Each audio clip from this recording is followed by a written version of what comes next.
Here's a new project that we're going to start on. This is an ND Miata that is owned by one of our customers, and we're going to go ahead and do a turbo kit on this. But before we get to the turbo kit, we're baselining the car on the dyno to see exactly what kind of power we're looking at. So that way we know what the gains look like after we do the turbo kit. So this is a completely stock ND Miata, and we're going to throw down a little baseline run and see what we can get out of it.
Alright, so completely stock ND Miata.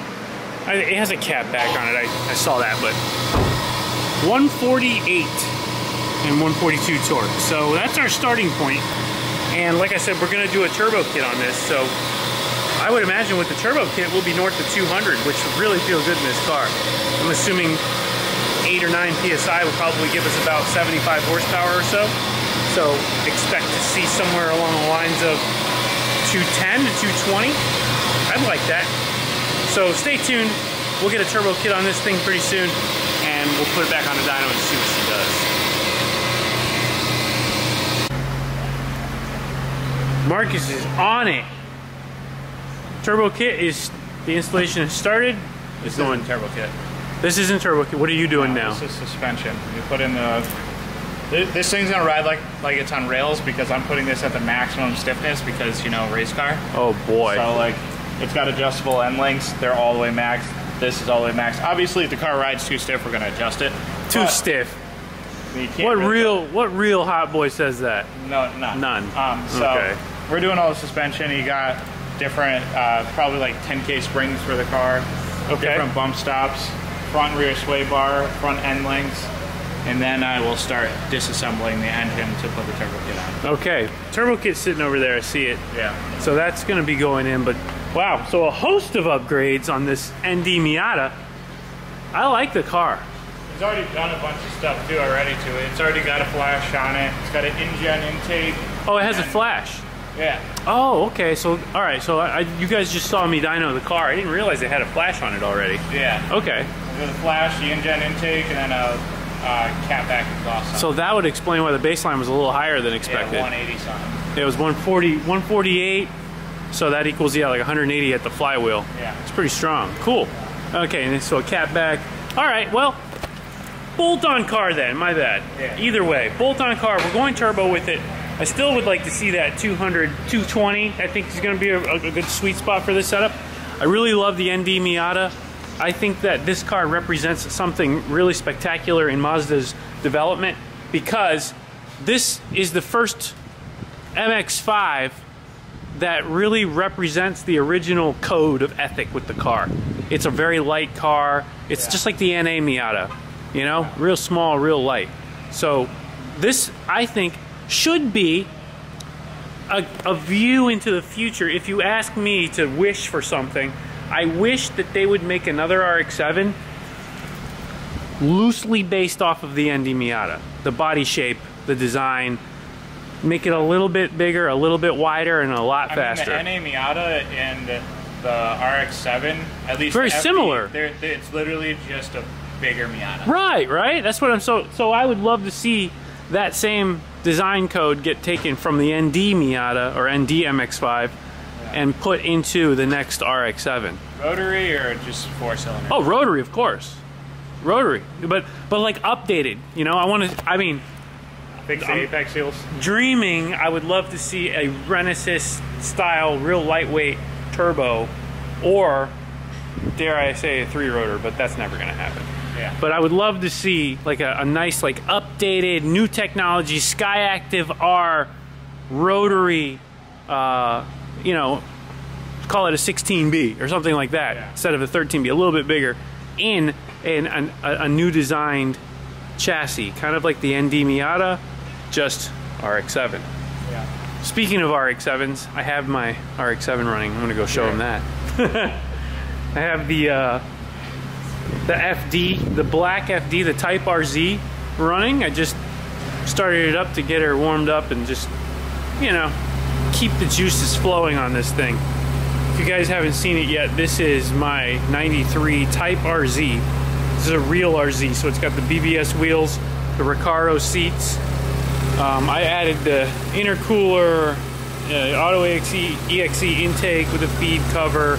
So I added everything. It was completely stock. I still have all the stock parts, but I wanted to put my touches on it, and it made a good difference. It has a Haltech, upgraded injectors. I redid all the solenoids and the vacuum lines, so the sequential turbos work perfect. And it's a fun car. It makes like 300 wheel horsepower, pump gas, nothing crazy, 93 octane. But man, is it fun. Put the Sparco wheel in it, and there's Recaro seats, just really are the shit. I love them. Over here in the glove box, you can see the Haltech can gauge and the AEM wideband. It's got like this Mazda Speed, you know, plastics, which is really cool too. I like that. It's real authentic stuff. Clearly, it came from Japan. HKS coilovers. These are the Hypermax SP, so high-end stuff. HKS always knocks it out of the park. Fully adjustable. You can see them right there.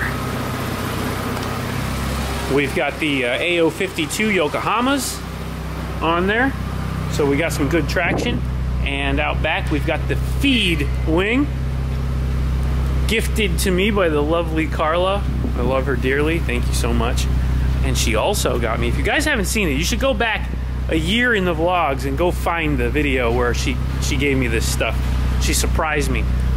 Here's the Feed Sonic TI titanium exhaust. It goes all the way to the catless mid-pipe that I put in. It's a MagnaFlow resonated mid-pipe. And together it just makes a nice mellow sound. Nothing crazy. Here, I'll give you a couple revs real quick.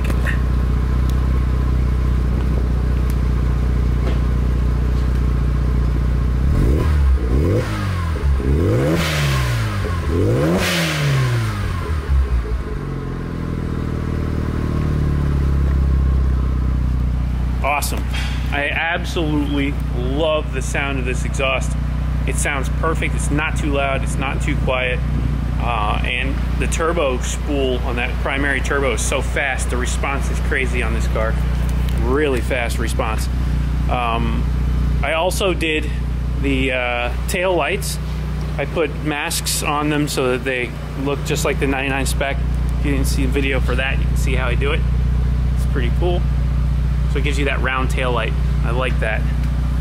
Also, another cool thing that I was able to do was get these license plates. Now they are for the wrong size car. This is supposed to be like a 3, I think, or something like that. But anyway, I thought it was cool because I have a matching set, and I got the original seal here that holds them on. So all the Japanese cars have that seal on them. So you can see on the front I have the matching plate. No seal on the front, but still has the matching plate.